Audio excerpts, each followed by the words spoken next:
tokkotti ni amanna. Ameen.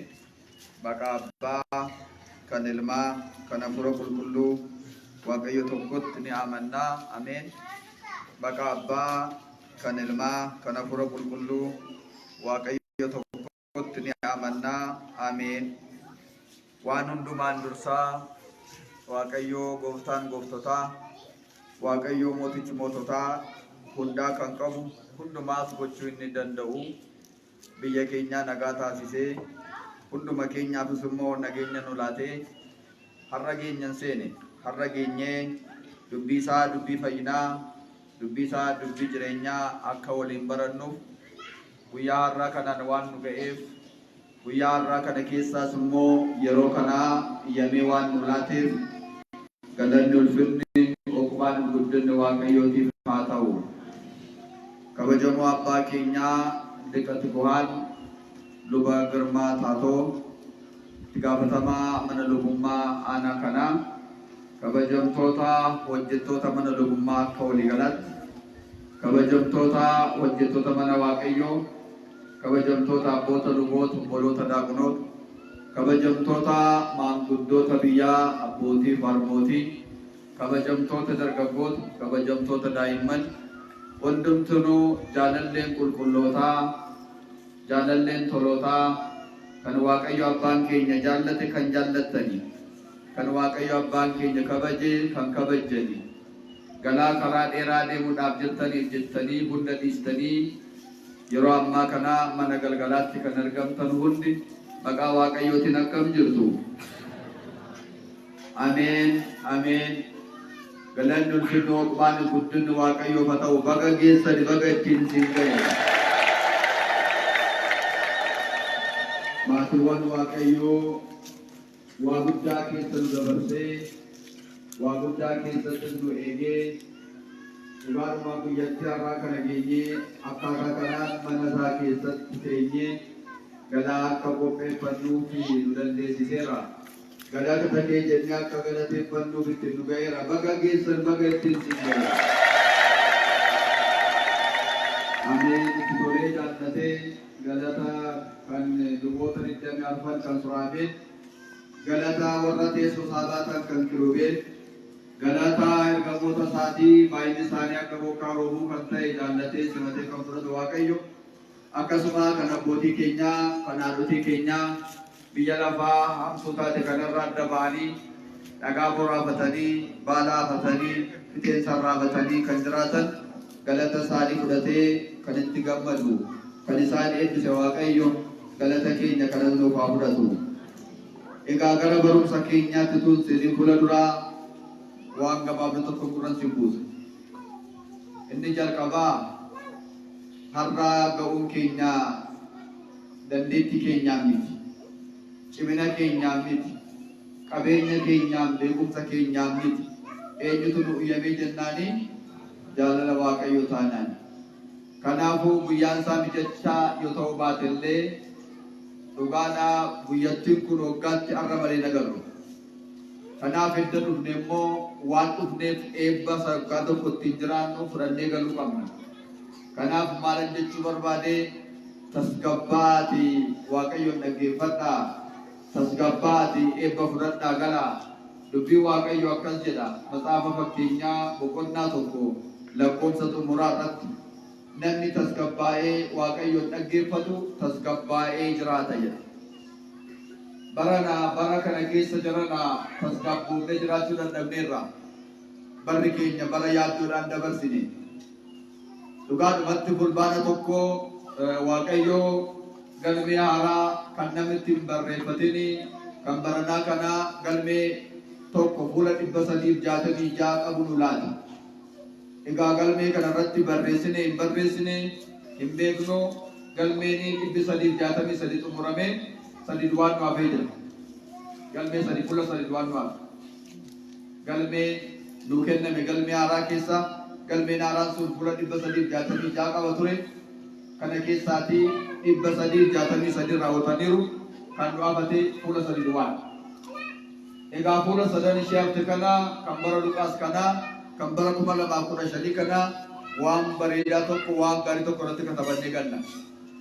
yoo hin katabanne ta'e amma of yaadannee irratti katabanneetu dhiibama cubbuu fayyina lubbuu akka nu ta'u bara 2016 dhufaa jiru immoo bara milkii bara gammachuu akka nu ta'u kana godhannee gallaatii kana godhachuudhaaf immoo warri fagaattan dhiyaadhaatii warra as keessa jirtan immoo tasgabbaa'aatii egaa hundumti keenya dadhaboodhaa cimina barbaacha dhufne dhukkubsatoota fayyina barbaacha dhufne eebba nutti irrataa eebba barbaacha dhufne kana waan ta'eef tasgabboofnee haa dhaggeeffannu waaqayyoos jabina isaa nuuf haa laatu. Mee yaa Waaqayyo jabina kee nu laatu jedha. Yaa Waaqayyo nu barsiisi jedha. Yaa Waaqayyo nu wajjin ta'i jedha. Egaa Waaqayyo nama wajjin taanaan dhugaadha namni jabaataa hin tasgabbaa'a hin cima. Egaa Waaqni hafuura qulqulluu nu haa jabeessu. Kadhannaan haadha Waaqayyo kan gifti maaramii nu wajjin haa ta'u. Eegumsaan ergamootaas dhufaan haa ta'u. Ammas gara barumsa keenyaatti naqeen fuula dura waa'ee guyyaa har'aa kanan sinitti hima. Guyyaan har'aa kuni guyyaa seenaa addaa qabudha. Seenaa baay'ee qabu keessaa mee mata duree isaa waa 8 dubbata. Waa 8 keessa tokko du'aa baranna. Utuu yeroo qabna ta'e illee waa 8 saayyuun baranna. Guyyaan har'aa kun guyyaa addaadha. Silas qaammeen yookaan immoo paagumee ishee jedhamtu kun afaan warra Giriikiidhaan ipaagumee jedhamti. Ipaagumee yookaan qaammee jechuun kan darbaa ta'e kan darbii ta'e jechaadha. Egaa sagara nuufaa taa'u. Egaa qaammeen har'aa kun qaammee 3 jedhama. Qaammeen 3 har'aa kun waa guddaa qaba. Inni tokkoffaan hangafa ergamootaa warra gurguddoo ta'an 7 keessaa Rufaa'eel inni jedhamu guyyaatti muudamedha. Kan lammataa guyyaan har'aa kun Xoobiit nama jedhamu nama Waaqayyoo fi intala Raagu'eel Saaraa kadhannaan isaanii guyyaa gara Waaqayyootti ol baasee deebii kadhannaa isaanii guyyaan itti fideefi. Inni sadaffaa mana qulqullummaa maqaa isaatiin eebbifamee odola keessatti guyyaan itti eebbifamedha. Jaaramaa ture guyyaa itti eebbifamedha. Guyyaa itti eebbifame kanattis ajaa'iba guddaan ta'edha.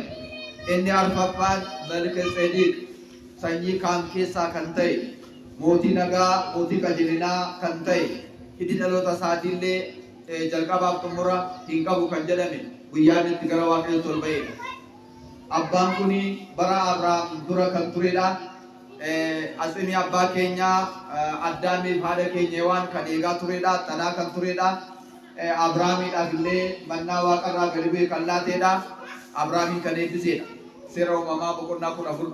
Sila yeroo sirna qiddaasee irratti yaadaan qabdanitti yoo ta'e daakuniin tokkoffaan Ibroota boqonnaa 7 irraa seenaa isaa dubbisee jira jechaadha. Seenaa isaa kan abbootiin irratti waan akka dubbifamu taasisaniif guyyaan itti ol fudhatamedha jechaadha. Akka eenyu akka Hinook akka Eliyaas fa'aa jechaadha. Inni itti aanu shanaffaan guyyaan har'aa kun samiin banamee oola. Guyyaan har'aa kana hoggaa keessaatti guyyaa har'aa kana samiin banamanii oola. Samiin kana garraa jiran samiin 7 banamanii oolu. Yeroo samiin banamanii oolu siniin jedhu immoo akka balbala mana keenyaa cufaa yookaan foddaa qabaatanii banamanii cufamu jechuun miti. Namni guyyaa har'aa kana mana Waaqayyoo keessatti argamee yaada cabaadhaan laphee gaddeebi'aadhaan kan kadhate kan hojii gaarii hojjete fuula Waaqayyootti fudhatamaa fa'a.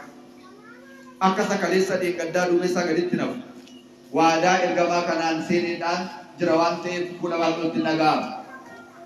Kanaaf kan jara lamaan amma dubbadde illee bara dheeraa qoramaa turanii barumsa isaanii gariin barra kadhannaan isaanii guyyaa har'aa kana ol fudhatamee jechaadha. Kanaaf guyyaan har'aa guyyaa kadhannaan namaatti dhaga'amu. Kanaaf kan tasgabbaa mana Waaqayyoo keessa jiraadhaa. Tasgabbaa kadhadhaa.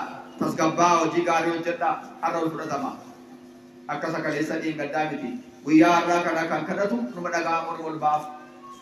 Kanaaf guyyaan akkasii kuni guyyaa akkasiiti waadaa kana Waaqa seenedha. Inni itti aanu ja'affaan guyyaan har'aa kuni guyyaa dhufaatii gooftaati. Yeroo akkasii jedhu maal jechuu barbaadachuu dandeessa? Abbootiin keenyaa qulqulloon dhufaatii gooftaadhaa akka lamatti raajanii jiru. Tokko yeroo ikkuuniidhaa jedhan. Lammaffaan qaammee gaafa sadiidhaa dhufaatii gooftaa ta'uun isaa hin oolu jedhanii tilmaamaniiru. Kanarraan kan ka'e guyyaan har'aa guyyaa dhufaatii gooftaa jedhamee si waamama jechaadha. Maaliif jennaan taatee guyyaa har'aa kana ta'u waa'ee ji'a qaammee ishee ce'umsaa kanatu adda waan taate inni yeroo ikkuunis adda waan ta'e. Kanaaf sila yeroo sirna qiddaasee irratti lubi balaa kun واي سام بيسن واي مالتي والجلا ما تور الدميشن لكم تصدم يافور واي فادي بيسني كنا كراد دبرا كداسين الركدسنيل هايوتا كودارفنو كنسام بري سانكيساتي كان يايقوب نما بيا سروجي واي فادي كوتادا واي دو اكومسادا واي سات كان بيفما اوليف كناف جيچان كناف guyyaa dhufaatiin gooftaa yeroo jedhu garuu qaamni sadii sagam yookaan immoo ikkulii sagam akka ta'e hin beekamu garuu dhufaatiin isaa kaalamaan kan tokko ta'anii darbuu tilmaamanii. Kanaafuu guyyaa irraa kana keessa mana waaqayyoo keessatti tasgabbaa'anii dubbii waaqayyoo dhaga'uun gaariidha. Utuun addana jiru dhufaatii waaqayyoo ta'e gaariidha waan ta'eef. Utuun as ga'ee jiraachaa jirru, utuun faarfachaa jirru, utuun kadhachaa jirru, utuun hojii gaarii hojjechaa jirru dhufaatii gooftaa yoo ta'e egaa dinqiidha waan ta'eef. Kanaafuu guyyaan irraa kun guyyaa akkasiiti. Inni taanu torbafaan Atse Zaraa Yaaqoob. Atse Zaraa Yaaqoob akka biyya keenya biyya Itoophiyaatti goota seenaa guddaa qabani. Goota seenaa guddaa qabani. Dhalootaaf kitaaba guddaa kan barreessanii tumaa seeraallee waaqayyotti mul'isee jennaan kan barreessanii guyyaa boqonnaa isaanii. Guyyaa boqonnaa isaanii.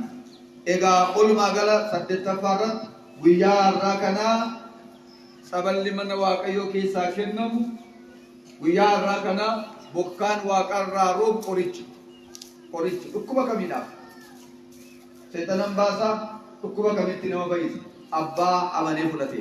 Kanaafuu tasgabboofnee egaa barumsa waa'ee guyyaa irraa kana keessumatti immoo waa'ee qulqullicha Roofaa'el kana gadi fageenyaan baranna. Egaa kanneen 8 kana keessaati kan amma walitti barannu isa tokkoffaaf lammaffaa qofaadha. Waa'ee qulqullaa Roofaa'eliif waa'ee Xoobiif waa'ee kana lamaan walitti barannaa jechaadha. Mata dureen barumsa keenyaa immoo yaa mucaa koo hojii waaqayyoon gammachiisu fuuldura isaatti hojjedhu. Yaa mucaa koo hojii waaqayyoon gammachiisu fuuldura waaqayyootti hojjedhu. Matsaafa Xoobiitti boqonnaa 4 lakkoofsa 21. Kaay mata dureen barumsa keenyaa irraa kana jechaadha. Egaa hin dheeressu. Barumsichi yummiyaa tu dheerate yummiyaa nama dadhabsiisu aannan caalaa dheebuu nama baasa laphee nama qabbanee damma caalaa miyaa seenaa addaati seenaan isaanii kun har'aa kun. Egaa waaqayyo seenaa kanani bisheessee akkan isinitti dubbadhuufi waaqayyo anaaf arraba koor iccitii isaa naaf haa kaa'u. Isiniif immoo qalbii keessan yaada keessan sassaabee laphee keessan akka laphee Lidiyaa banee akkasin laphee irra isinii qabachiisu lapheetti isinii qabachiisu iyyamaa waaqayyo nuuf haa ta'u. Eenyu nu haa barsiisu? Yaa waaqayyo nu barsiisii jedha. Ameen waaqayyo nu haa barsiisu. Egaa maatiiwwan waaqayyoo yaa mucaa koo waaqayyo fuula duratti hojii waaqayyoon gammachiisu hojjedhu jedhe. Maatiiwwan waaqayyoo biyya lafaa kana gubbaa amma jiraatutti namni ammatu hojii waaqayyoon gammachiisu adda baasee hubatee hojjete bara baraan gammadee jiraata. Yoo qormaatitti dhufellee qormaata sana keessa darbeellee bara baraan jiraata. Garuu maal goona ree? Foonni keenya waan nu mo'ateef biyyi lafaa waan nu mo'ateef yeroo hundumaa fuuldura waaqayyootti waan gaarii kan hojjennu caalaa waan hamaan hojjennutu caala. Nan dogoggoreedhaadha. Waan hamaan hojjennutu caala. Waan jallinaa nama hojjetutu caala. Ija keenyaan, dubbannaa afaan keenyaan, hojii harka keenyaan, deemsa miilla keenyaan, qaama keenya guutummaa isaatiin waan nuyi gaarii hojjennee waaqayyoon gammachiisnu caala isa nu hamaa hojjennee waaqayyoon dallansiifnu caala. Garuu dubbiin isaa maal jedhaa? Gammachuun akka jiraattu, gammachuun akkasii ta'uudhaaf hojii waaqayyoon gammachiisu fuuldura isaatti hojjedhu jedha. Jara nama isa ta'aa jirran. Fuuldura eenyu ta'aa jirra? Fuuldura waaqayyoo ta'aa jirra. Yeroo akkanatti fuuldura waaqayyoo teenyu attam waaqayyo gammada seetanii akka ittiin dubbii isaa gaafa dhageenyu attam gammada seetanii ganamaa kaasnee amma yeroo ammaa kanatti laguudhaan turree akkanatti mana isaa keessa yeroo teenyu attam gammada jettan waaqayyo. Utuu hunduu yeroo hundumaa akkas waan gaarii hojjenna ta'e dhugaadha biyyi lafaa keenya gaarii taateeti. Biyyi lafaa keenya silaa gennata ta'a. Nutis akka warra gennata kee jiraachaa turanii sana gammachuudhaan jiraanna turre jechaadha. Waaqayyo sammasa kana nu haa dandeessisu. Egaa hojii gaarii hojjedhu jedhe fuuldura waaqayyootti amma jiraattutti hojii gaarii hojjedhu jedhe. Eenyuun gorsenna jettanii mucaasaa Xoobiyaa kan jedhamu gorse yeroo sana harrammoo nuti ijoollee isaa waan taaneef harrammoo anaaf siniif nu gorsa jechaadha. Egaa mee seenaa Xoobiit kanan sinitti hima. Inni eenyudha inni akkas jedhe nama gorsu kun? Seenaa akkamii qabanni? Maal fakkaata adeemsi isaan akkam ture inni kan jedhu ilaalla. Dhugaadhumatti Xoobiit namni jedhamu kuni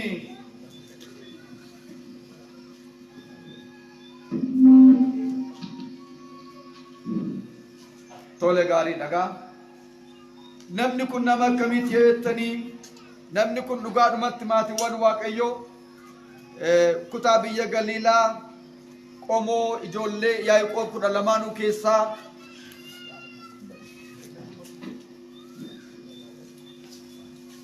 tole gaarii dhagaa waa'ee meeshaa baraa kun rakkistuudha. Inni dhagaa miti sagaleen koo laata? Homaan jiru sagaleen koo gaarii dhagaa. Tole gaarii dhagaa.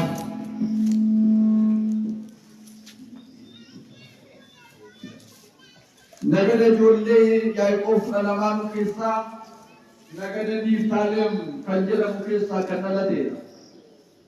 Namni kun baay'ee nama Waaqayyoo ture. Ijoollummaa isaarraa kaasee waan qajeelaaf waan gaarii nama hojjetu ture. Ijoollummaa isaarraa kaasee waan qajeelaaf gaarii akka hojjetu kan isa barsiise harmi abbaa isaatii akkoosaa Diboraa kan jedhamtudha. Diboraa irraati waa'ee amantii bare. Waa'ee amantii bare keessaa Diboraan akkoonsaa kan itti himte maal jettanii tokko ijoollee gargaaruun gaarii akka ta'e, lama mana Waaqayyoodhaa fi kurnoo baasuun gaarii akka ta'e, mana Waaqayyootti dadhabanii deddeebi'anii waaqessuun gaarii akka ta'e, dubbii Waaqayyoo baratanitti jiraachuun gaarii akka ta'ee fi karaa Waaqayyoo deemuun gaarii akka ta'e barsiistee jedha. Kanaaf yeroo dhaqee dargaggoomuu dhugaadha 10 keessaa tokko fuudhee Yerusaalemii kan nama dhibu naannoo kutaa biyya Galiilaa keessaa gara Yihudaa gara Yerusaalem naqa ture jedha. 10 keessaa tokko baatee jedha. Dadhabootaaf ijoolleedhaafis immoo miswaatiin kenna ture jedha. Waan qajeelaadhaaf waan gaarii hojjechaa jiru. Dhugaadhumatti abbooliin isaanii Waaqayyoon dhiisanii waaqa Beelzaabuul waaqa tolfamaa waaqessuu jalqabanii. Kanarraan kan ka'e Waaqayyo isaanitti aaree warra Faaris warra Naanawee mootii Salmanaasooriidhaan hoogganamu isaan irratti kaasee biyyarraa booji'amanii biyya Naanawee dhaqe. Egaa yeroo biyya Naanaweetti booji'aman kana fuudhee ture Haannaa kan jedhamtu. Isheerraas mucaa dhiiraa Xoobiyaa kan jedhamu godhatee ture. Egaa utuma gaa'ila kanaan jiraniitoo egaa dubbiin baraa kun rakkisaadha. Sababa isaan ajajamuu didanii Waaqayyo qe'ee isaaniirraa isaan buqqaasee biyya Faaris yookaan biyya Naanaweetti booji'amanii. Biyya booji'an sana keessa yeroo jiraatu ammas waan gaarii hojjechuu hin dhiifne. Biyya sana keessatti namoonni akka malee ajjeefamu turanii. Warra ajjeefaman hin awwaalaman turanii. Kanaaf warra du'an kanaa dukkanaan naqee boolla qotee awwaala ture jedha. Karaa adda biraa warra rakkatan hin gargaara ture jedha. Mootii Salmanaasar burakkeettis immoo jaalatamummaa guddaa argatee muudamee jedha. Ilaalaa namni Waaqayyo wajjin jiraatu, namni Waaqayyoon ofirratti moosisee Waaqayyoon gooftaa godhatee jiraatu, alagaa keessattis kabajamee muudama. Horma gidduutti naqee muudame. Kanaafis miindaa guddaa argate. Yeroo miindaa argatu kanammoo akkas godhee jedha. Birriin kuni akkanarra muudame bor sharamuun koo nafuu jedhe. Akkanarra jaallatame bor jibbamuun koo nafuu jedhe. Amma horma keessa jira waan ta'eef jedhe. Birriin argadhe kana maal gochuutu narra jiraata jedheeni dhaqee biyya miidiyaa fira qaba ture Gabaa'el nama jedhamu. Dhaqeen Gabaa'el bira kaawwadhaa jedheetoo bara rakkinaaf bara cinqiidhaaf bara jijjiiramni dhufuudhaaf jedheetu dhaqee Gabaa'el bukkee gaafatee jedha. Akkarraa kana baankiin hin jiru. Hiriyaasaa bukkee biyya miidiyaa dhaqee kaawwate jedha. Mee dubbii kana naa hubadhaa eegaletti dhufna. Sinis amma akka jiraattan bor waan ta'u hin beektanii. Har'a nagaatu jira. Har'a sasin kabajutu jira. sasinjalla tu jira bol wadu ummon betani lava dana onin nyanne birri ke sangawata lava borratani boratan kawata na kabata turna egal achi kawate jira birri kan achi kawate tun turin salmana sor jala me kun ishara mejala inni ishara mejala adunya dak iddo sa enyutu mudame na dawe kesat sanakrem nama jedhamutu mudame jala sanakrem kan jedhamu kun gafa mudamu yeronni warra kristiyanota biyarra bojiyan san yeronni gargaru warra kuban yeronni kasu warra beelan yeroo nyaachisu warra daaru yeroo baasu warra boddu anis yeroo awwalu in dhaga'ee jedha namoonni dubbii namaa barbaadanii dhaqanitti matanii jedha yemmuu kana mootiin Sanaakireem isa ajjeesuudhaaf jedhe gaafa isa ajjeesuudhaaf jedhu biyya gadhiisee baqate jedha gara tullu Araaraatti baqatee jedha haadha manaan isaas manni isaas hin saamamee jedha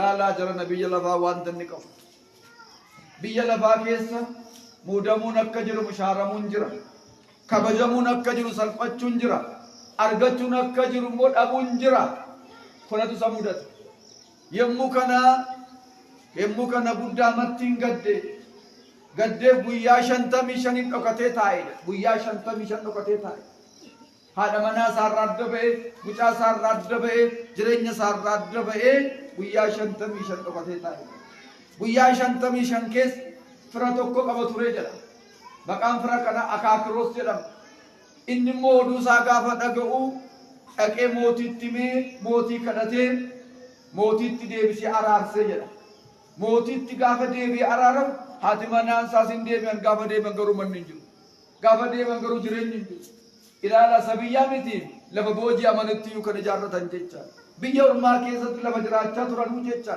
biyyi lafaa kana fakkaatti jedhan kanaaf biyyi lafaa hin amansiiftu biyyi lafaa dhaabbataa miti biyya lafaa akka biyya keessanii godhatanii lakkaa'inaa kitaaba kan jedhu kanaaf biyya lafaa keessatti isin darabaa jirtuun jedha kitaaba qulqulluu dubbii waaqayyo maaliif kun rakkoo kana fakkaatu jira waan ta'e biyyi keenya waaqarra adabaa dhumne dana beekaa biyyi keenya gedata ture adabaaf dhumne eekkamsaaf dhumne balleessaa keenyaaf dhumne amma yeroo adabaa keenya finnutti rakkannee ma jiraanna beekaa kanaaf hin dabqitee dabqa keenyaatta rakkattee jiraatta kan jedhamee addaamitti murtaa'e murtiin addaam sunu qaqqabee jira jechaadha akka kanaaf egaa maatiiwwan waaqayyo akkaataa kanaanis amma gaafanni isa deebisu immoo waan nyaatu waan dhabuuf namichi Akaakiroos jedhamu riyyaan isaa kun mana isaatti isaan fudhatee jira gaaf tokko mana isaa keessa taa'ee egaa jarana namni waan qajeelaa hojjechuu bade dandee boqotu namni waan gaarii hojjechuu bade hin boqotu namni mana waaqayyoo ijaaruu bare hin danda'een taa'u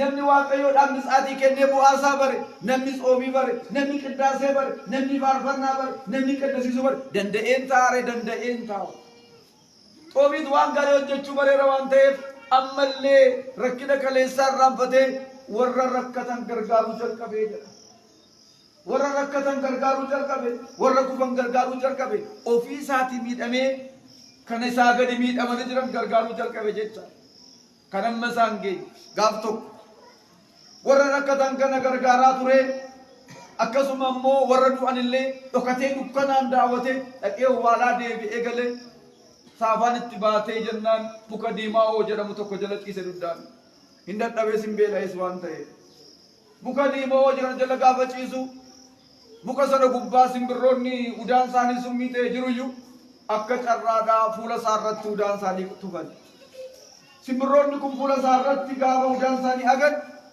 akka carraadhaa agartuu isaarra bu'ee hinoosisee agartuu isaarratti akka finniisaa biqile jesaarachuu jaame laalaa jaran maalinnoo waan gaarii hojjetamaa finniisaa jaame maalinnoo warra rakkatan gargaaraa jira maaliin kun ta'e farsaa 33 yookaan 34 lakkoomsa 22 raa kaastanii olaaltan maal jedha የጻድቃን መከራቸው ብዙ ነው ይላል የጻድቃን መከራቸው ብዙ ነው እግዚአብሔር ግን ከሁሉም ያድናቸዋል ይላል ወርቶሎን ረክኒሳኒ ባየደ ግድራንሳኒ ባየደ ቆሮምሳኒ ባየደ ከሩ ይሮድ አፍቆረሙ መለሞ ዋቀይ ገመቹ ደንሳት ጅጅሬሳን ወጥ ሜ አባን ኬኛ ዮ ማልታና ዶጋ ሶዶሚ ሰደድ ካራፈ ጆሌን ከንጀላዱማን ዋቶኮ ጎዴሚቲ ሰይጣን ክርስቲያኖ ተባየ ከሳስ baay'aan dhees. Kanaaf yeroo kiristaanummaadhaatti jabaattan lolu isinitti jabaata. Qormaatiin jabaata, fatanaan hin jabaata. Atis jabaadhu yeroo sana laafin. Bitaa mirgaatti hin goriin yeroo sana warra jabaatan kana ilaali jabaadhu. Hibroota boqonnaa 12 lakkoofsa 6 warra jabaatan ilaali jabaadhu. Warra akkasii jaba ilaala. Gaafa iji isaa kun jaamu namoonni qabanii mana riyaasaatti geessanii gaafa sanaati warraan isaa mana hin jirtu turte qalsiraa deemtee jirti maasii namaa keessa ramaaramtee ittiin mucaashee guddisuudhaaf yommuu achi oolte dhuftee galtu gaafa inni jaamaa ta'u mee maala jettu yaada baay'ee gaddite hin boosse jedha hin boosse maali tolummaan keenya kana kurnoo fudhattee biyya Yerusaalemiin dhaquun keenya kana iyyoolidha jennee gargaaruun keenya deebiinsaa dugda deebiinsaa kanaadha jettee boosse. Jarana waan hojjetan akka irratti amma dhanemman fudhatan qormaata booda fudhatu beekaa. Namoonni tokko anu akkasan godhaa maan akkas ta'e kan jettan jiru. Injiriin akkas Waaqayyo waan godheef qaba gaarummaaf jedha. Gaarummaaf jedha. Roobee 8:28 irratti wanti hundumtuu akka yema Waaqayyootti warra deemaniif akka fedha isaatti warra deddeebi'aniif wanti isaan irra ga'u hundumtuu gaarummaaf jedha. Bu'aa qaba. Yeroodhaaf fatanaa fakkaata malee kanaaf gaarummaadhaaf. Hin boo'iin jedheen hin boo'iin maal si boosisa? Utuun waan gaarii hojjechaa jirru yoo wanti ama fakkaatu gammachuudhaan fudhachuu qabna. Waaqayyo keenya gammachuu taasisa waan ta'eef hin gaddin jedhe. Hin gaddin hin boo'iin jedhe. Egaa akkuma kaleessa amaleeffatte isheen maasii namaa keessa deemtee aramaa mudhatte waan kana walitti qabeen fudha malee mool dukkan fudhadhu jette gaaf tokko walitti qabanii re'ee tokko laataniif jedha re'ee tokko laataniif gaafa re'ee laataniif re'ee kana yeroo isheen harkifattee dhuftu maali sagalee re'ee dhaga'uuf kan eenyuti jennaan kan kooti jedhe maal gochaa waan nama hattee fiddee dhuftee jedhe rakkadhe jettee fiddee dhuftee hoo jedhe rakkadhe jedhanii waan namaatuun hiikoo dhukkuba dabalachuudha cubburratti cubbuu dabalachuudha du'arratti du'a dabalachuudha deebi abbaasaaf deebisiifamma jedhe ilaalaa jarana maal waaqayyoon beekuuree jenna tonaaf sin ta'e akka jedhe namni si'anaadha waaqayyoon beekuuree jedha haatee fide rakkina koo waaqayyoo beekamni reessi lamaan rakkisa kan jedhu simmoo cufayyuudha asii ol waaqootti kanaasa garuu inni maal jedheeni rakkina keenya keessaan waaqayyo nu baasa garuu re'ee nama fide rakkina baasuu nu baasuu danda'u jedhe rakkina nu baasuu danda'u abbaasaaf deebisi jedhe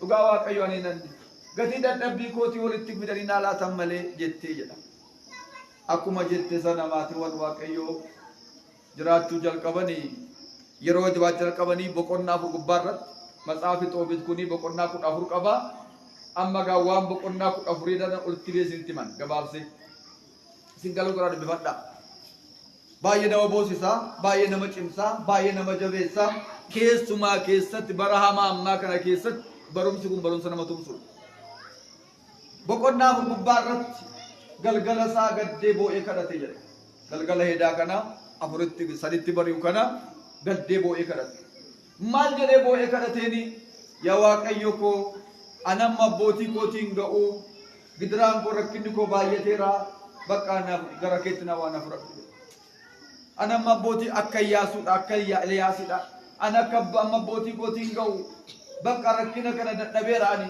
rakkinni na mo'ateera utuun rakkina kanaan sin gaddisiisin gara keetti na fudhadhu jedhee boo'e edda boo'ee kadhateera ta'e booda immoo maal jedhe seetanii egaa ergamaa Rufaa'eel baay'ee jaallatamoodha baay'ee jaallata ergamaa kana baay'ee zakkara guyyaa isaa hin dhaabata baay'ee isaa waa isaa baratee beeka waan ta'e isattis boo'ee kadhate kadhannaa koo gara gooftaa kootti ol naa deebisi ol naa baasi adaraa na gargaari jedhee boo'ee kadhateeto mucaasaa waame mucaasaa Xoobiyaa waame akkas jedhe yaa mucaa koo jedhe yaa mucaa koo harmeen kee kun garaatti ji'a 9 bultisha si baatte si guddisuudhaaf baay'ee rakkatte egaa ani dadhabeera anamma guyyaa du'a kootiin beeku adaraa isheen gaddisiisinii isheen sitti gadditee jennaan gadheedha hin miidhamta hin gaddisiisin ani immoo gaafan du'u immoo adaraa kabajaan reeffa koo na geggeessi jedhe kabajaan reeffa koo na geggeessi jedhe ittaansee mucaa kana yeroo gorsu maal jedha adaraa waaqayyoon immoo gaddisiisin jedhe Adaraa waaqayyoon immoo hin ganin jedhe. Argattee dhabdes hin ganin jedhe. Namni yeroo argatu waaqayyoon hin gana. Namni yeroo dhabu waaqayyoon hin gana. Argattes dhabdes waaqayyoon hin ganin jedhe. Waaqa ormaa waaqessin jedhe. Karaa waaqayyoo irra deemi jedhe. Waaqayyoodhaaf jedhi maqaa waaqayyoon immoo dadhabaa gargaaruu immoo hin dagatin jedhe. Mitswaatii kennuu hin dagatin jedhe. Achumaan itti fufee immoo maal jedheen kudhan kiyaa tokko waan argattu immoo hin nyaatin jedhe. Inni kan waaqayyooti mana waaqayyootti geessi jedhe. Mana waaqayyootti deddeebi waan gaarii hojjedhu edda jedhe booda lakkoofsa 81 gubbaarratti olumaa gal hamma jiraattutti fuuldura waaqayyootti waaqayyoon waan gammachiisu hojjedhu jedhe. Maa turee barumsa keenyaa jechuudha. Goota isaati. Hamma jiraattutti maal godhe jedhe? Hamma jiraattutti foon kee kan gammachiisu miti. Haadha manaa kan gammachiisu miti. Abbaa manaa kan gammachiisu miti. Ijoollee kan gammachiisu miti. Eenyu kan gammachiisu jedhe? Waaqayyo uumaa waaqaaf lafaa. Waaqayyo uumaa uumamtootaa. Waaqayyo gooftaa gooftootaa. Waan isa gammachiisu hojjedhu jedhe. Hamma jiraattutti jedhe. Fuulduraas gal jedhe. Yeroo hundumaa dhaa'e. Edda akkas jedhee booda akkana jedhee kanatti kadhannaa isaa kana bukkee dhaabatee kadhannaa isaa kana dhaga'ee gaafa lafti baruu Rufaa'eliin fuudhee fuula waaqayyootti geessee galanni waaqayyootti himaa ta'u fuula waaqayyootti geesse. Boo'icha isaa kan gadda isaa kan hojii gaarii hojjete kan walitti qabee raasee fuuldura waaqayyootti dhaqee geesse. Waaqayyo sin dhaga'eef jedha waaqayyo sin dhaga'eef jedha galanni maqaa isaatiif haa ta'u waaqayyo kan kana fakkaatu intalli Raafu'eel jedhamtu immoo intalli Raafu'eel jedhamtu waggaa 7 guutuu qoramaa kan turte isheenis galgalarraa kana kadhatte galgala edaa kana kadhatte ganamarraa kana gaatetti fufte kadhannaa ishees kan Xoobiit faan ishee kan ishees ol ba'e maa inni kan ishee mo'achuu dandeessu intalli Raafu'eel kun maqaan ishee Saaraa jedhamti biyya Meedoon jiraatu isheen immoo maal jennaan gaa'ilatu ishee shuguggure si'a 7 eerumte dhiira 7 dhiirri 7 yeroo seera gaa'ilaa raawwachuudhaaf wal darban irraa lafa dhaaniidhu dhiira 7 irraa duunaan galgala kana maal jettee boossee bulteeni maal yaa waaqayyo maa gaa'ila koonatti cufta addaamiif waaniif gaa'ila kan hundeesse simiti kan koo maaliif cufame annabse gadaay maaliifan ta'e amma gaa bara jireenya kootiin mukatee afaan bu'aan afaan qofaan afaan maqaan koon jijjiramu ani maa gaa'ilan dhaabbadhu maal yaa waaqayyo jettee boosse jedha. Egaa sasaddeettaffaa naa qopheessi sasaddeettaffaasi dhuguma innis akkuma warra 7 irraa duutaanaan anaa dukkaana ajjeesi jette. Ilaalaa jirana kan ishee sin dhaga'ame kan isaa sin dhaga'ame kan lachanuu isaanii olfaan fuudhee ergamaan kuni fuuldura waaqayyootti geesse. Jarana bara dheeraa boonye bara dheeraa rakkannaa bara dheeraa hojjenna hin dhabnaa bara dheeraa hin dhaganna bu'aa dhabnaa guyyaatti milkoomnu jira giddii qabnaa. Guyyaa akkarraa kana mokottaa laphee cabaadhaan subaa'ee galaa kanadhaa wanta sin milkoo tokko hin jiru. Guyyaa irraa kana namni laphee cabaa kadhatee jennaan akka intala Raafu'eel akka Saaraa akka Xoobiit kadhannaan isaanii hin dhaga'amu.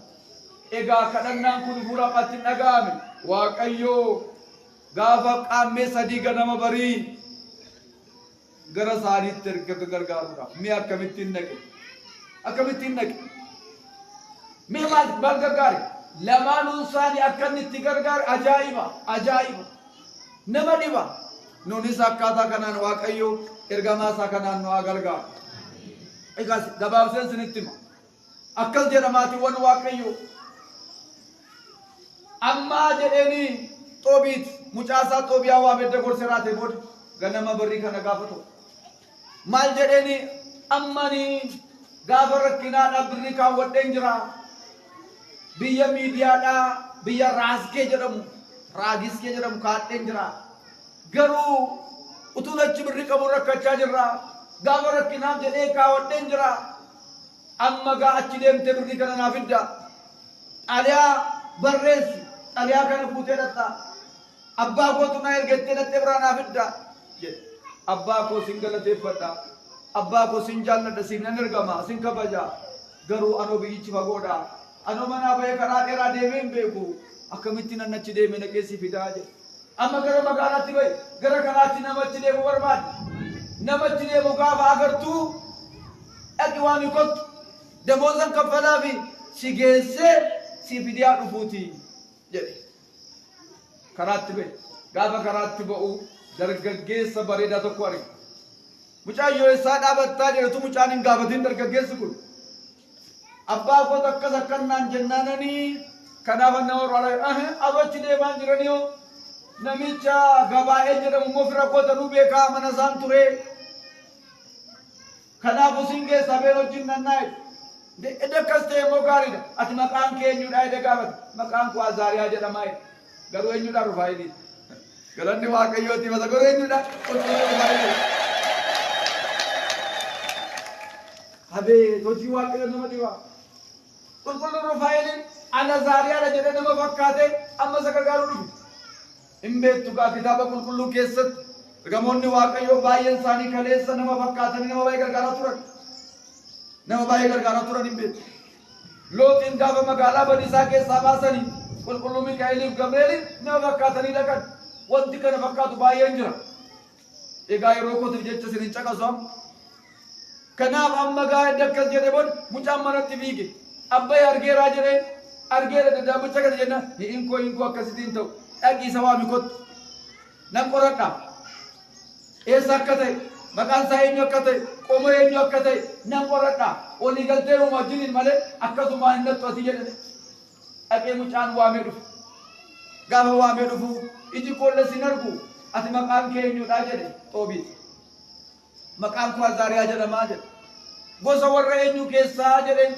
gosa koo maal gootaa jedhe namatti toluu jedhan gosa koo inni gosa warra eeyyaa keessa warra samii keessa raayyaa argamootaa keessa nama fakkaata waan isa kana maal gootaa isa kana nan qoratin an namicha wajjin firaa'e mana isaa beekaa fira jechuun maal jechuudha mee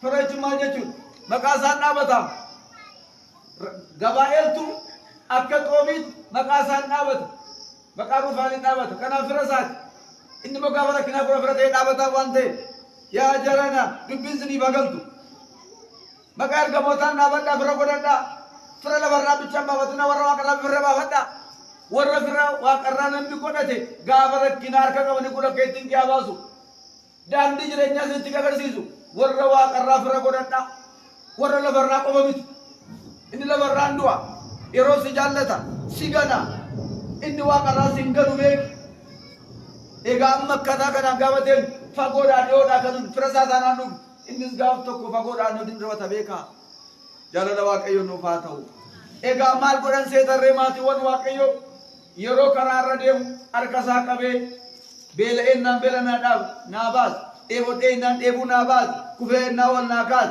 miindaa geessiif nan kafal geessi naaf ni kottu jedhe edda akkas jedhe booda ergamaan waaqayyoo inni ji'a ji'aan dhaabadhu Rufaa'iliin sin duukaa ta'u jedhe hadee namni duruu jiranaa keenya akkas jedheen edda akkas jedhe booda gaafa inni ka'uudhaaf ka'u harmeen isaa annaan hin deemu itti birricha achumaan dinni bal'atu achumaan birricha badu malee mucaan koo hin naqu ati jaamteetta eenyu bornu xoora eenyu bornu owwaala kanaaf birricha achumaan badu malee mucaan koo xoobiyaan hin naqu jetteen dubartiin anaa akka gowwaan haasa'in manattis kan eegu waaqayyoodha achittis kan eegu waaqayyoodha waaqayyo wajjin taanaan waan tokko hin ta'u waaqayyo si wajjin haa ta'u jedheera ergamaan abbaa kootii ergamaan waaqayyo Rufaa'iliin si wajjin haa ta'u jedheera inni ji'a ji'aaf dhaabadhu maal ta'a jette dhaga mucaa biinatu mucaanis addunyaa argateera waan ta'eef kan harmee isaa dhaga'ee iyyuu hin mamne hin sokkanne adeemanii galaana Xeegiroos jedhamu bukkee ga'an galaana Xeegiroos jedhamu bukkee gaafa ga'anii mucaan kun hin beela'e hin dadhabe mee bishaan kana bukkee taa'e jedhe bishaanicha bukkee gaafa taa'u qurxummii guddaan tokkochi keessaati law jedhu mucaan sodaate irraa utaale sodaatiin qabi sodaatiin qabi gosoota bakkeetti baase qabee bakkeetti baase hin barraqe hin qale mucaa nyaachise galanni waaqayyootiif haa ta'u maal jedhe yoonni beela baasi jedheeroo yoonni dadhabe jabeessi jedheeroo sila ergamoonni waaqayyoo akkaataa kana nama gargaaru achumaan immoo akkana jedhe qurxummii kanaa jedhe onnee ishee jedhe tiruu ishee jedhe hadhooftuu ishee kaafuudhi qabee maal goonaa qabati qoricha kunee maal isaan jedhe onnee tiruu hadhooftuu ishee kaabaasi qabee maal godhu jennaan dhiisi qoricha wanta inni godhu agartaatu jedhen utuma deemaa jiran haduun dhi'uuf jettee immoo haduun dhi'uudhaaf jetteetti attam goon amma eessa mullaa jedhen eessa mulla jennaan nu fuulduraa namichi tokko jira maqaan isaa Raagu'eel jedhama mana isaa dandee bulla inni warra abbaa keetiiti abbaa kee wajjinis gwaddanyaadha wajjin Yerusaalemiin dhaqaa turani mana isaa bulla indaa'u inni mucaa durbaa tokko qaba maqaan ishee Saaraa kan jedhamtu kanaaf siin dubbadhaa ishee fuutachumaan jedhe garaatiin keenya beekaa amma dubbiin cimaa lafaana jirtu maal abbaan koo jedhe gaafa na gorsu horma kee aan fudhinnaan jedheera gorsa silaa keessa kun jira horma keessaan fudhinnaan jedheera sarii warra Abrahaam Yisihaaq Yaaqoob kee haa fudhi malee warra abbootii keenya jalqabaa kee haa fudhi malee horma kee aan fudhinii horma fuutee jennaan hormummaa si barsiifti kanaaf kanammoo beeki jedheera abbaan koo hin ta'uu jedheen maarree inni soo warruma Yisihaaq Yaaqoob warra abbaa kee faana jiranidha warra amantiin si fakkaata Oromoo miti jedhe namatti toluu jira na baay'ee amma dubbii ol fudhachaa jira maali namuudha boodhaa ani birrii qabu abbaan koo iyyuu qoonqoo manatti fixeera kanaa jaamaadha mana qorichaatti waan ka'us mordu baasee fixeera qorichi immoo dadhabe giddiin qabni sakaa giddiin qabni utuma akka saasaa jiranii mana jiraaf ragaan warra manaa'e diraamaa cimaadha jalan barumsa namaa ta'a warri gaa'ilaaf cinqamtan hin cinqamina guyyaa qaba waaqayyo kadhadhaa rufaayilii kadhadhaa waaqa rufaayilii bu'aa itti madhaa guyyaa irraa kana hin naqaa sammuun keenyaaf hojii waaqayyoo hojiin sammuu keenya tokko miti hanga samiif lafti kun gargar fagaata hojiin keenyaaf hojii waaqayyoo yaadi keenyaaf yaadi waaqayyoo achi gaafa gaan warra manaa oo keessummaa nu bushaa kan gadi baatee sabata intala gaafa laalu amantiin ishee dinqii simannaan ishee dinqii naawuzee dinqii ilaan tartii ishee kanaadhaa rufaayiliin mana jiraas beeka maaliif jennaan fira isaa waan ta'aniif beekan amma booda keessa yeroo isaan ta'anii abbaan intalaadha Raagu'eel eessaa deemtu sinii jedhee gaafate biyya akkasiitii deemnaa biyya akkasii immoo dhaqnaa jedhanitti man biyya sana keessaa xoobitti nama jedhamu beekturee jedhe ilaa mucaan kunuu kan isaatii gaafa jedhu utaalee mormatti marme jaarsi olitti marmanii dubbise abbaan kee fayyaa isaatii onnaan fayyaa maal ijatu jaameet mataa qabatee bo'uu jalqaba maal egaa seenaan dheeraadha seettana gabaabsiitu edda akkana ta'e booda maatiiwwan waaqayyo edda akkas jedhe raate booda indaa'amni waan tokkoon sinitti himaa mucaan isaa kun akka galee abbaa isaa gargaaruu fi harmee isaa gargaaruu fi intala geessan kana inni taruusan maal ta'a jedhe egaa irraan darbe bokkaanee si tarii dadhabdus jedhee san gabaabsuu barbaade malee naqee olaa qalee dhaqee maal godhee birzii bulbulee waan biraa ta'e yeroo inni qophaa'ee dhufu ani nyaadhu jedhe sosilaatti naa hin gaafatan immoo sosilaatti itti naa himee sosila karaatti taasaa turan amma dubbiin galteetti toleera itti naa himi jennaan amma gaa ka'ee dhaabate intala geessan kana yoo mucaa kanaaf laatu midhaan kana nyaadhu jedhe inni illee intaa rakkoon qabu seenaa mucaa kana beektu hin beekne amma naani mucaa kana itti heerumsiise kanaan dura dhiirri torbarraa du'aniiru saddeettaffaa mucaan kun du'e hinduu kana keessa yeroo jira hanga bergamootaa qulqullaa rufaayilii hinduu eddeettani immoo nyaadhaa waadaan sinii seena haa ta'u hin nyaatan egaa immoo haadhi manaan isaa immoo adinaan jedhamte adinaaniidhaan iddoo qopheesse diiga qopheesse jedhe ofii isaatii karaa boroo ba'e gasoo fudhate boolla qotu dhaqee abjadii baqasse boolla qote akka aadaa jaraatti isaan kana galgala dinqatti ol dabarse rufaayiliin kun dinqatti yeroo sana duukaa darbe sadarbu maal godhe seetanii ixaana baatee deemu. Ixaanaa fi hadhooftuu sanaa fi turuu qurxummii fi onnee sana walitti qabee itti ule. Gaafa itti ulu tusaan gadi isaa hin raawwatin kadhannaa godhee fi gaafa itti ulu gaafa isaan baarragu seexanni maqaan isaa Asmaadiyoos jedhamu. Maalan jedhe?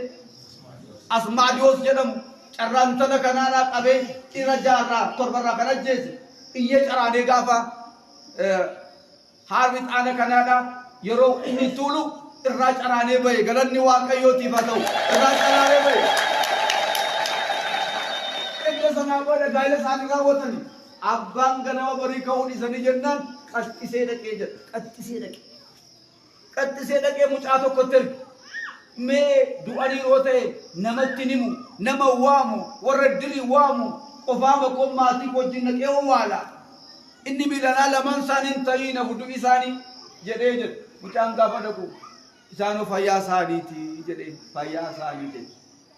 Yeroo lafti bari'u achi keessaa galata Waaqayyoo jechaa faarfachaa achi as ba'anii jedha. Galanni Waaqayyoo waluu.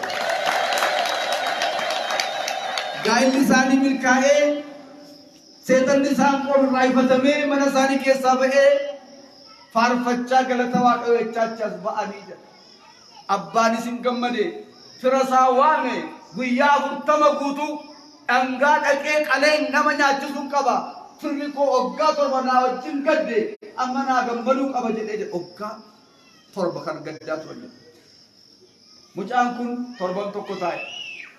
torban tokko taa'ee nan deema malee. Maal yaadate? Abbaa isaa haadha isaa yaadate. Ani erga abbaa kootii haadha kootii rakkina isaanii keetuu jiranii ana danaa gammadee taa'uun irra hin jiraatu. Abbaan koo natti gadda. Waaqayyoon kanan jaallatu jedhe. Yaa jarana ijoollee ofii keetii gammaddee maatii keessa yaadadhu. Gammachuu ofii keessa gortee warra kee irraanfannaan dubbiin kun gadheedha. Ilaalaa mucaa kana ilaalaa. Harmee isaa yaadate, abbaa isaa yaadate. Abbaa keessa yaadadhaa gabaas ni tolu. Haadha keessa yaadadhaa gabaas ni darbu. Yeroo tokko nyaatu tokko faankaa isaaniin yoos jireenyi kee gaarii ta'a. Yoos badii kee bareedaa ta'a. Akkamittiin jedhe. Utuu manni diduu bultii 14 ture. 14 booda nan ka'a malee jedhe. Amma immoo lafa birrii sana hin geenye beekaa. Mana gabaa hin geenye, miidiyaa hin geenye kana miiliyoonitti godhan malee. Utuu karaa deemaa jiranii godhan malee. Lafa isaatti godhanii bulanii kun ta'e miiliyoon jedhama. Lafa isaan dhaqan miidiyaadha. Yommuu kana ture egaa maatiiwwan Waaqayyoo Rufaa'eliin maal jedhanii ati gammachuu kee asumatti fufi. Xalayaa kee naa kenni. Dhaqee tan fidee dhufa. Ati gammachuu kee itti fufi. Dhaqeen si fidee dhufaa jedhee bira darbee xalayaa sana fudhatee Gabaal bira deemee jedhe. Gaafa dhaqee Gabaal bira deemu Gabaal itti laatee jedhe. Itti laate. Beeka waan ta'eef hin dinne. Birri sana gudunfee imaanaa sana akka itti laatetti fudhatee dhufa jedhe. Itti laate. Edda itti laatee booda maatii Waaqayyoo maal ta'e seetan ree dhugaadha. Indaa'umsi duukaa dhaqee gammade jedhe duukaa dhufee jedhe. Duukaa dhufee edda gammadee booda gammachuu isaanii gammadanii bultii 14 booda mucaan kun birriin abbaa kootti sedda dhufee anis erga milkaa'ee yaa abbaa koo na eebbisi yaa harmee koo na eebbisi gara abbaa kootti hin deemu malee bultii 40 guutan jedhe. Edda inni jedhe immoo jedhanii gaddanii fi abba'eensaa abbiyyuunsaa raawwi'een amaatiinsaa adinaan in eebbisan jedhe. In eebbisan. Maal jettee eebbisa isheen yaa mucaa koo jette. Waaqayyo karaa kee siif haa milkeessu. Waaqayyo dhala eebbifamaa siif haa laatu. Barri jireenya keetii bara milkii siif haa ta'u. Dhaqaa gala gammadi jette. Abbaan isin gammade. Yommuu kana gaalan fe'e, saawwameessan fe'e, harreen fe'e, midhaan fe'e, damman fe'e, birriin liqii tureen dhufe, intalli hin dhufte. Kan hojjetu duukaa erge jedha. Galanni Waaqayyootiif haa ta'u. Uggaa kana mee maal jechaa jirti harmeen isaa mana mee yaada. Mucaan kun du'ee jetteen utuun argee waan irra ta'e jetteen waa malee amma kanan turre jetteen innis bo'uu jalqabeen abbaan manaan bo'a haati manaan boos garuu isaan maal ta'e dhufaa jiru waan hundumaan guutuu ta'anii dhufaa jiru. Waan hin yaadamne godhameefi waan sammuu namaa ol Waaqayyo raawwateefi kadhannaan gaafa namaa dhagaam akkas jedhan. jabaadhaa sin amma kana dhagaaf jabaadhaa akkanattiin gaafa manatti galu fuulleetti baatee ilaalti turte jedha amma xumurarra ga'e fuulleetti baatee ilaalti turte utuu fuulleetti baatee ilaalaa jirtu manatti gaafa dhiyaatu intalas dhiisee Azaariyaasa jedhamu Rufaa'ilis dhiisee warra mana duukaa jiran dhiisee mana harmee isaatti qajeelee jedhe harmee lachatti fiid mormatti marmitee dubbiste innis mormatti marmee dubbiste olitti bu'anii mucaa kun lubbuudhaa gestaa jette warra isteellaa jiran kun immoo eenyudha jettee gaafatti warra isteellaa jiran immoo intalli kun immoo eessa jennaan haadha manaa kootii jedhe namatti hin tolu jedhan galanni waaqayyooti haa ta'u maal akkamittiin jennaan namicha isa sila duukaa jirutu ajaa'iba hojjete boodan sitti majjete tarreessetti mutti ga'ee jedha abbaan isaa hoduu kana gaafa dhaga'u manaan gadi ba'aa jedhe hoduu kana dhaga'ee mucaa isaa simachuu gaafa gufatee lafa dha'ee kufee jedha iji isaan argu waan ta'eef hin kufu gaafa kufu mucaan kun abbaa isaa lafaan maaree kaasutti ol qabe inni yaadisi duukaa argattamte jennaan inni waan ajaa'iba baay'ee naa godhe niitiis akkam fudhu taasise waa baay'ee akkam badhaafamu na taasise waa'een isaa dubbatamee hin dhumu jedhee raatee itti mee innis maaloo harka isaa qabi natti kennime amma waa'ee miindaa isaatis hin laannaaf jedhe miindaa isaa immoo wanta naa godhayyuu baay'eedha walakkaa birrii sana keessaa laannaaf jedhe walakkaa birrii sana keessaa laannaaf yemmuun akka jiru maatiiwwan waaqayyoo inni immoo taa'ee mee utuu iji koo na argee si ilaale maal taalaa ta'edda jedhee raatee booda mee isa silaa sitti kenne sana ixaana sana onnee qurxummii tiruu qurxummii sanaa kenni jedhe harkaa fuudhee ija abbaa isaatti gaafa oolu ija abbaa isaatti taraaf jennaan banameef galanni waaqayyoo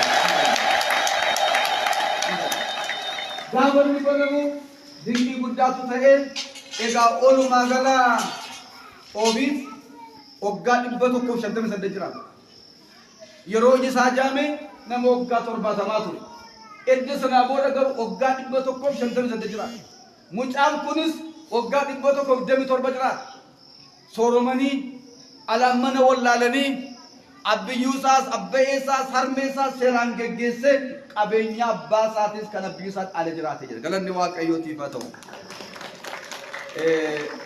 baazureen barumsa keenyaa hojii waaqayyoon gammachiisu fuuldura isaatti hojjedhu jedha hojii waaqayyoon gammachiifnu fuuldura isaatti gaafa hojjennu waan yaadanna akkasiitu nu ta'a kanaaf maatiiwwan waaqayyoo waa'een qulqullaa'uu Rufaa'ilii sa'aatii gabaabduu kana keessatti dubbatamee waan dhufe mi amma waa ilaala silaa dubbaanii amma dinqina tokko ta'etti silaa dubbaamini duumessi kun maaltu fakkaata mee gargaarsa waaqoo ilaala mee arjummaa waaqoo ilaala mee eebba waaqoo ilaala tasgabboomnee dubbii kana akka dhageenyu haduu sana fuudhee kana godhe egaa jarana yoo waaqayyo jenne yoo jiraanne egaa kanaan booda gaafa sadiidha seenaa addaadhaan yaadannoo addaadhaan kabajuu qabna kanaan dura tarii akkaataa kanaan seenaa isaan dhageenyes ta'uu dandeessu egaa mee dhugaadhumatti an ergamaa kana jaalladheera abbaan jettan mee argee tolkaasa ergamaan kun dhugaadhumatti nama gargaara